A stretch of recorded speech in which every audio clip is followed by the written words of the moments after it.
The first time I realized my marriage might be a carefully staged lie, I was staring at a grainy black and white image of a heartbeat that wasn't supposed to be in danger. The ultrasound room smelled faintly of disinfectant and warm plastic, the way all medical rooms do when they're trying to feel gentle. I lay back on the paper-covered table, one hand tucked protectively under my ribs, the other gripping the edge like I might slide off if I let go. Carter stood beside me, fingers laced with mine, his thumb moving in slow, practiced circles over my knuckle. That was his tell. When Carter was lying, he was always careful to appear tender. The screen flickered. A pulse. A soft, rhythmic thump filled the room, steady and miraculous and terrifying all at once. "There," the technician said with a smile. "That's your baby." My throat tightened. After years of disappointment, negative tests folded and hidden in bathroom drawers, whispered apologies to my own reflection. I had stopped believing my body would ever do this one brave thing for me. IF had felt like surrender and hope braided together. Science stepping in where faith had grown tired. Carter leaned out. "See," he murmured. "I told you it would work." I smiled back at him. I meant it. I loved him then with the kind of love that feels earned through endurance. It wasn't until Juralice Vance came in that the air changed. She was calm in that way doctors learned, her voice even. Her eyes kind but searching. She greeted us, reviewed the chart, asked routine questions. Carter answered easily, too easily, like a man reciting lines he'd practiced. Then Dr. Vance paused, just for a second, but I noticed. She adjusted her glasses and looked at the screen again. "I'm going to need a moment with Mrs. Harrington alone," she said gently. "It's standard." Carter's thumb stopped moving. He smiled. "Of course. Sure. I'll grab a coffee." He squeezed my hand once, then let go. The door clicked softly behind him. The room felt suddenly too quiet. Dr. Vance turned toward me, her expression careful, measured, like someone choosing each step across thin ice. "Sloan," she said, using my first name in a way that felt intimate and alarming. "Before we go any further, I need to ask you something very important, and I need you to answer honestly."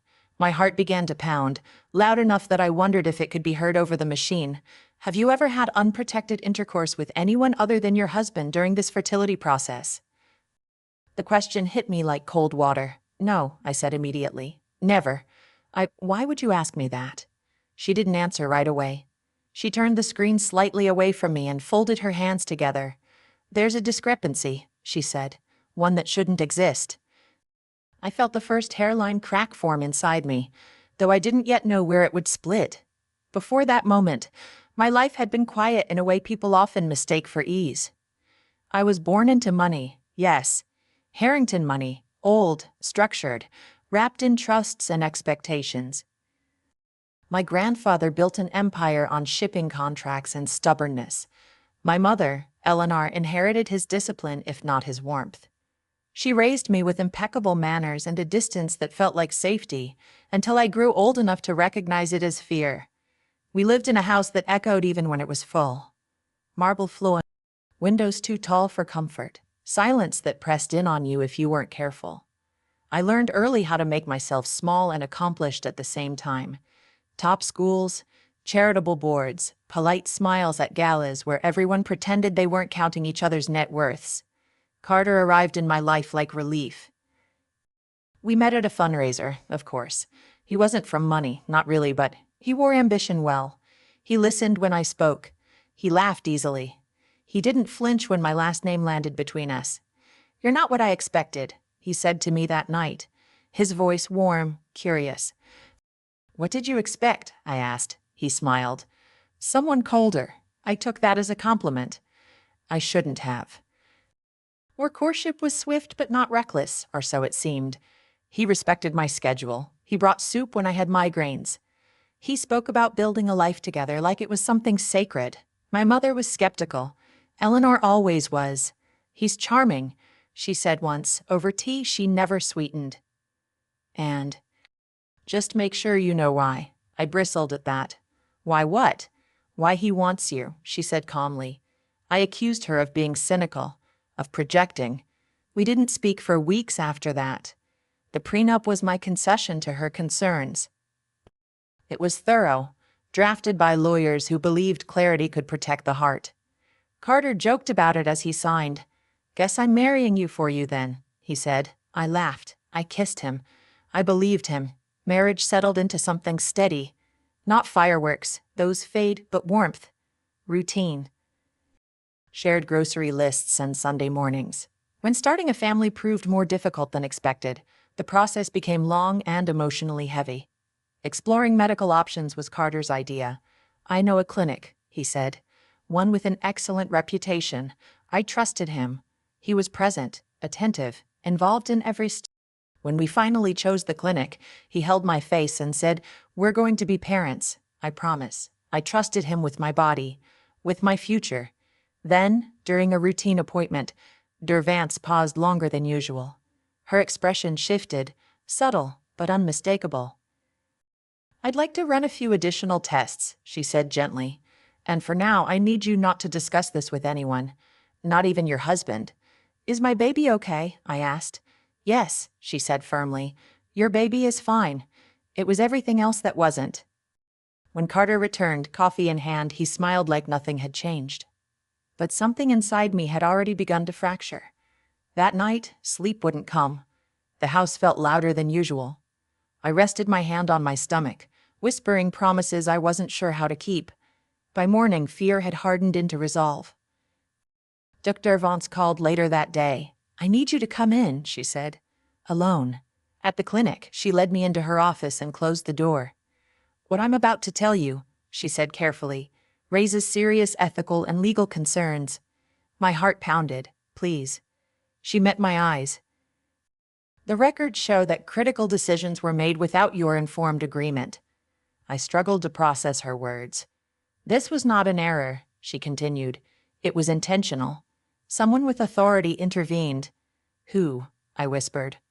After a pause, she said, "Your husband." "He bribed a senior administrator at the clinic." She continued, "We uncovered irregular financial activity tied to an offshore account. The payment trail leads back to Carter Thorne." I shook my head slowly. "That doesn't make sense. Why would he?" She didn't let me finish. I bared us. "There's an infidelity clause in your prenuptial agreement," she said, "a punitive one." My chest tightened painfully. "If you were found to have conceived a child with another man," she went on, "your marital protections dissolve. Assets transfer. Inheritance claims shift." The room seemed to recede, as though I were watching her from underwater. "He planned to claim you cheated," she said. "To allege the child wasn't his. The donor was chosen to make that argument plausible." I pressed my hand to my mouth, a sound escaping me that didn't feel human. "There's more," she said gently. "Your husband has significant gambling debts. Millions. We believe this was his attempt to resolve them. The betrayal came in layers, each one heavier than the last.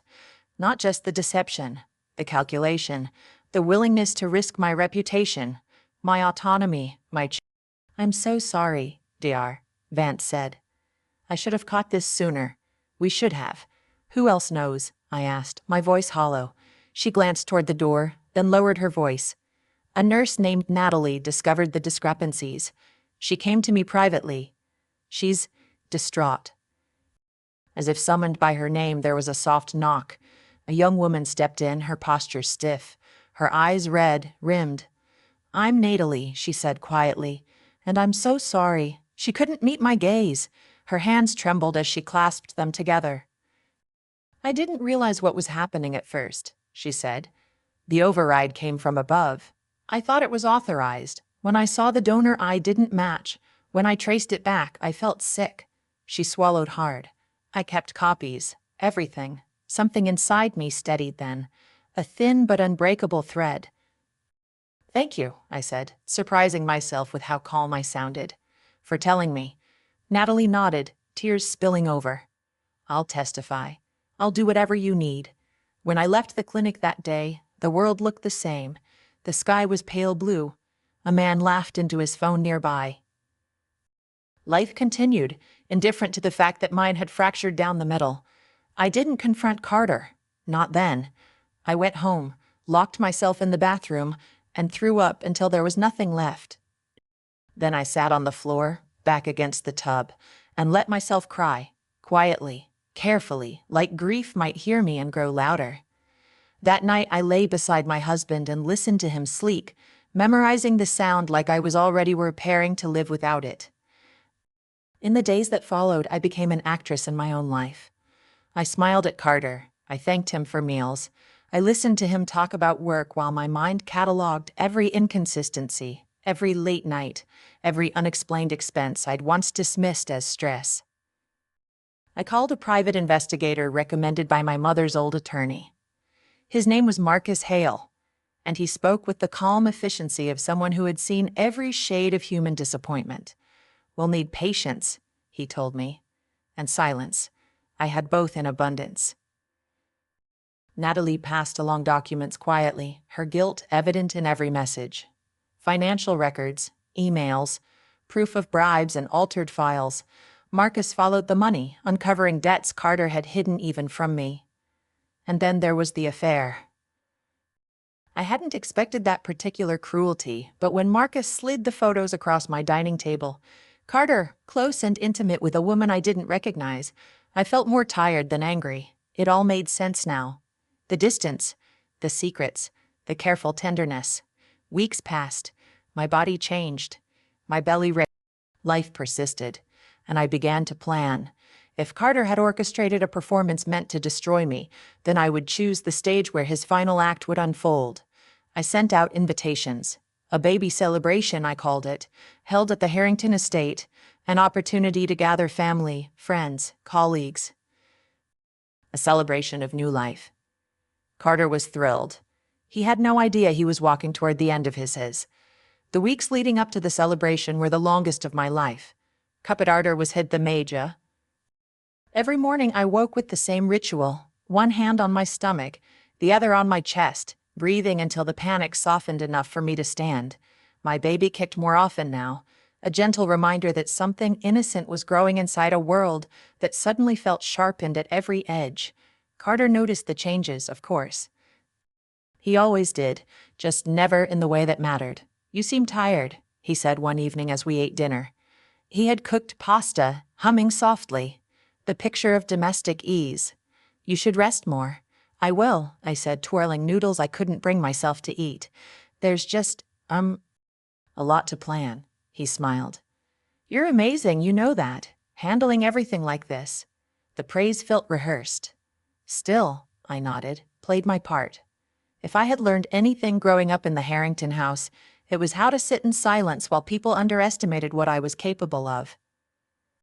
Behind the scenes, the truth was assembling itself piece by piece. Marcus Hale worked quietly, efficiently. He uncovered offshore accounts, shell corporations, wire transfers that spelled out Carter's desperation in numbers too large to ignore. Gambling debts stretching back years. Lies layered so neat. "He didn't just lose money," Marcus told me during one of our meetings. "He chased it, over and over. This wasn't a mistake, it was a compulsion." I believed him. I had lived with Carter long enough to recognize obsession when I saw it. Natalie, the nurse, became an unlikely ally. She met Moo after hours in quiet cafes, her posture always tense, like she expected someone to overhear us. "I keep thinking," she said once, her voice shaking, "if I hadn't said anything, if I just stayed quiet, you did the right thing," I told her. And I meant it. In a story built on deception, her honesty was a rare mercy. Dr. Vance connected me with legal counsel, experienced in medical fraud. Everything was documented, preserved, prepared. We moved carefully, aware that one misstep could give Carter time to maneuver. At home, Carter grew more animated as the event approached. He insisted on inviting his parents, his boss, friends from his firm, people he wanted to impress. "This is our moment," he said one night, his hand resting possessively on my belly. "Everyone will see how lucky we are." I smiled up at him, my reflection staring back from his eyes like a stranger. "Yeah, they will." The day of the celebration arrived with clear skies and a cool breeze that stirred the trees lining the Harrington estate. The house looked the way it always had when something important was about to happen. Grand, polished, faintly intimidating.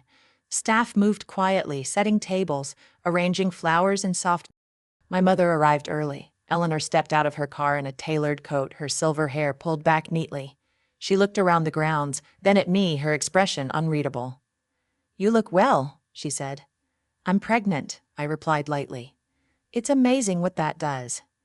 Her lips curved into the smallest smile. "I've been worried about you." I wanted to tell her everything then. The lies, the betrayal, the months of quiet unraveling. But this wasn't the moment. Not yet. Carter greeted her warmly.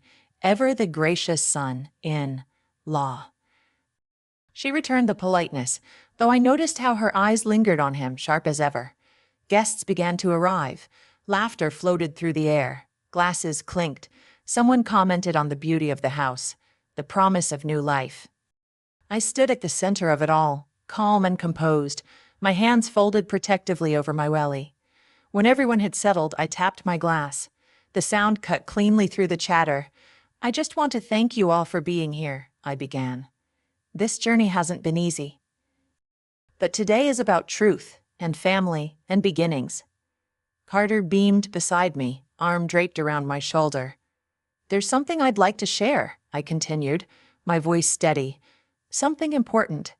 I nodded toward Marcus, who stood near the back, unobtrusive but present.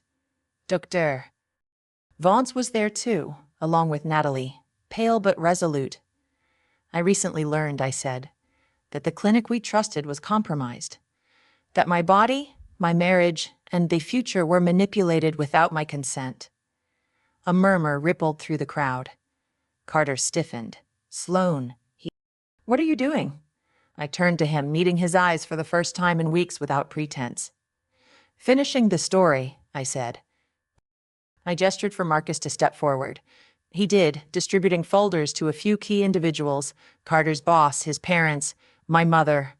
Inside were documents, proof, irrefutable. "This," I said calmly, "is evidence of medical fraud, bribery, financial embezzlement, and an attempted theft of my inheritance." Carter laughed, a sharp, brittle sound. "This is insane." Natalie stepped forward then, her voice trembling but clear. "I was part of the clinic staff. I witnessed the override. I reported it." Dr. Vance followed, her presence authoritative. "The genetic evidence confirms the sperm was not Mr. Thorne's. The authorization was falsified." The room buzzed with shock. Carter's mother covered her mouth. His father looked away, shame etched into his face. "And this," I continued, holding up a photograph, "is Carter with the woman he's been seeing while pretending to build a family with me." Silence fell, heavy and complete. Carter's face drained of color. He opened his mouth, then closed it again. At that moment, police officers stepped onto the terrace, their arrival quiet but unmistakable. Carter turned to me, panic finally breaking through his practiced composure. "Sloan, please, we can talk about this." I looked at him, really looked at him, and felt nothing but clarity. "We are," I said. "Mended, just not privately." They led him away as the guests watched, stunned. The man I had married disappeared through the same doors he had once walked through with confidence. I exhaled, a breath I hadn't realized I'd been holding for months. My mother came to my side, her hand warm on my arm. "I'm sorry I didn't protect you," she said quietly. "You did," I replied. "You taught me how to stand." As the crowd dispersed, I remained where I was, one hand on my belly, the other resting against the stone balustrade. Justice hadn't been loud. It hadn't been cruel. It had simply been true. The quiet after the police cars left was unlike anything I had ever experienced. It wasn't relief. Not at first. It was a strange, echoing stillness, like the moment after a storm passes when the air hasn't yet decided what it's going to feel like next. The guests drifted away in small clusters, their voices hushed, eyes avoiding mine out of politeness or disbelief. Plates of untouched food sat cooling on white linen. The flowers looked too cheerful for what had just happened. I stood there longer than I needed to, letting the reality settle into my bones. Not temporarily, not dramatically, just removed, like a faulty piece taken out of a machine that had nearly destroyed itself trying to keep him inside. My legs finally began to shake when the last car pulled out of the drive. My mother noticed immediately. She always had a way of seeing weakness before it became collapse. She wrapped an arm around my shoulders and guided me inside, past the grand staircase, into the smaller sitting room at the back of the house, the one with low ceilings and faded rugs, where real conversations had always happened. I sat down heavily on the sofa. Only then did I cry. It wasn't the kind of crying people imagine after public triumph. There was no vindication in it, no satisfaction, just grief pouring out of places I hadn't realized were still holding it. The loss of the man I thought I married, the loss of the future I had once pictured so carefully, the loss of my own innocence. I loved him, I said into my hands, ashamed of how small my voice sounded. I know, my mother said simply. She didn't tell me I was foolish. She didn't tell me she had warned me. She let my words exist without correction, which somehow felt like forgiveness. That night the house was full again, but differently. Lawyers, security, staff moving quietly. Marcus stayed until late, making calls, ensuring Carter couldn't access accounts or documents. My legal team moved quickly, decisively. The evidence was overwhelming. There would be no clever escape. Carter was charged with fraud, bribery, and attempted financial exploitation. His gambling debts surfaced publicly, dragging his professional reputation down with them. His firm placed him on immediate suspension. His parents issued a short statement asking for privacy. No one asked me to explain myself. The next morning I woke up alone in my bed for the first time in years. Sunlight filtered through the curtains, soft and pale. I lay there, one hand resting on my belly, listening to the quiet. It felt unfamiliar, but not hostile, like a room that had been cleared of clutter. And the baby kicked, sharp, insistent. "Okay," I whispered. "I'm here." The weeks that followed were filled with practicalities. Court appearances, depositions, long conversations with lawyers who spoke in careful, neutral tones. I learned quickly how exhausting justice could be. Carter tried to contact me from custody. Letters. Messages relayed through attorneys. I read none of them. There was nothing left to say, Natalie testified, her voice steady despite the pressure. Dr. Vance did the same. The clinic cooperated fully, eager to distance itself from the scandal. Charges extended outward, catching administrators who had accepted bribes, exposing a system that had failed in quiet, dangerous ways. And through it all, my body continued its own work. My pregnancy progressed normally. Each appointment was both comfort and reminder, proof that something good could survive something terrible. Eleanor came to appointments with me sometimes, sitting quietly in the waiting room, her presence unobtrusive but constant. One afternoon, as we walked slowly through the estate gardens, she spoke words I never thought I'd hear. "I was wrong," she said. "About how I protected you. I stopped walking." "I taught you how to be strong," she continued, "but I didn't teach you how to be safe. I thought distance was discipline. I see now that it was fear." I looked at her, really looked at her, and saw not the formidable matriarch of my childhood, but a woman who had also learned love through restraint. "We can learn something else now," I said. She nodded. That was enough. Carter's sentencing came quietly, without spectacle. Years in prison. Restitution ordered. His life reduced to numbers and timelines and consequences he could no longer negotiate his way around. I didn't attend. On the day my divorce was finalized, I signed the papers at my kitchen table, sunlight warming the wood beneath my hands. No champagne, no ceremony. Just a clean ending. I kept my name. I kept my inheritance. I kept my child. Al. In the final weeks before my due date, I returned to the ultrasound room, this time alone. The same faint smell, the same hum of machinery, but everything felt different. The technician smiled as the heartbeat filled the room, strong and certain. "There's your baby," she said. I smiled back. "Yes," I said softly. "There you are." I wasn't wave enough to believe life would be simple from here. Healing never is, but I was no longer afraid of my own strength or my capacity to begin again. Some betrayals break you. Others reveal what you were always capable of surviving. And as I walked out into the sunlight, one hand on my belly, I knew this was not the end of my story. It was the part where I finally got to tell it myself. I used to think strength was something loud, something you proved by standing taller, speaking sharper, winning harder than the person who tried to take from you. That's what I was taught. By legacy, by wealth, by a family that survived by never letting anyone see where it hurt. But that wasn't the strength that carried me through this. The strength that saved me was quiet. It was the decision not to scream when I first learned the truth. The discipline to smile when it would have been easier to shatter. The patience to gather facts instead of rage. The courage to trust my own knowing when the man beside me insisted I was safe. And most of all, it was the strength to protect my child before they ever took a breath. People still ask me how I managed to stay so calm that day. How I didn't collapse when the truth came out. How I could stand in front of a room full of people and expose the man I once loved. The answer is simple, even if it isn't easy. By the time I spoke, I had already grieved him. I had mourned the marriage I thought I had. I had mourned the future I imagined. I had mourned the version of myself who believed love alone could keep her safe. What stood in front of those guests wasn't a woman seeking revenge. It was a mother. It was a woman who understood finally that dignity is not something someone else gives you permission to keep. It's something you defend, quietly, with truth. Carter will spend years thinking about the moment his life collapsed. He may tell himself stories where he was misunderstood, unlucky, pushed too far.